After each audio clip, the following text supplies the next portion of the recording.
So Roxy, let me ask you this. How do you know you're getting it right when you're running a community? How do you measure success? I mean, like in your legacy sort of setups, you've got frameworks, you've got NPS, CSAT, you've got all manner of measuring. So like in a context, you get first call resolution, average handling time. Now, obviously those things are sort of maybe irrelevant, some of these things, but some of these things might be relevant. Can you tell us more about how you measure success? Yes, definitely. On the community, the metrics for success depend heavily on the purpose of your community and how you want to get there. And I also think it's very important not to look at metrics in isolation, but to build a web of dependencies in between different metrics, because that can apply in traditional customer service. And actually, we do apply that in our traditional customer service agent side as well. For example, if we look at health, because you mentioned first contact resolution and things like that, as a community, if we boil it down, we want to be a deflection channel, right? So it is more cost effective to have members asking questions on the community than raising a case, or more traditionally calling, right? If we look just at that number and we say, oh, we've got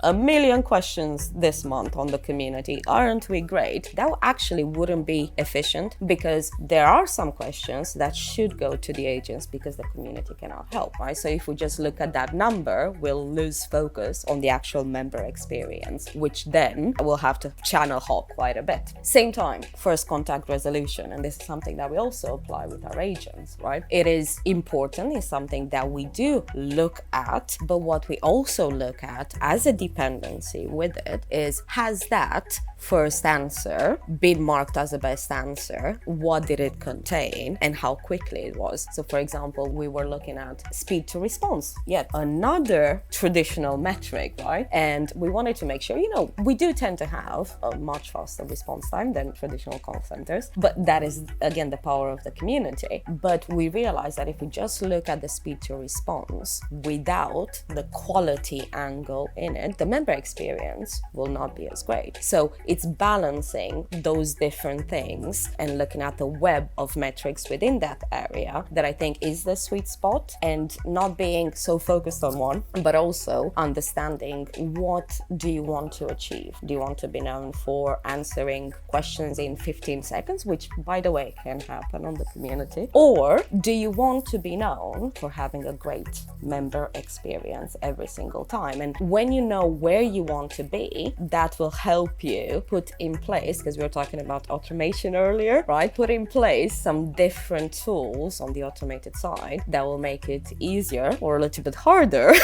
for members to just post. So for example, if we were to focus on just speed to response in help and support, what community members could do is just go in, say hello, and then come back 5 minutes later and edit their post, right? That wouldn't be efficient. So what we want to do is work with them to say, you're better off taking a little bit of time and getting the answer right by understanding the question, by reading. So it's all in that web, like we spoke about earlier. And of course, once you have those, just like in traditional customer service, those ladder up to NPS, satisfaction score, or effort score for that matter. Because if you look at first contact resolution, it's great, but we want to make sure that they get a little bit of the community flavor as well. Initially, one of the things that we used for payback for members were, how many posts do you have in help and support versus how many best answers did you get? We've observed that that wasn't encouraging our helpers to ask questions to get them to understand what the problem really was. So then we changed it. We said, well, we don't look at the posts anymore, we look at the entire conversation. So how many conversations were you part of, and how many of those resulted in you getting a best answer? Because again, it is that blend of, we don't want your first response to be a block of text and then people get lost and don't know where to go, because that is a crappy member experience.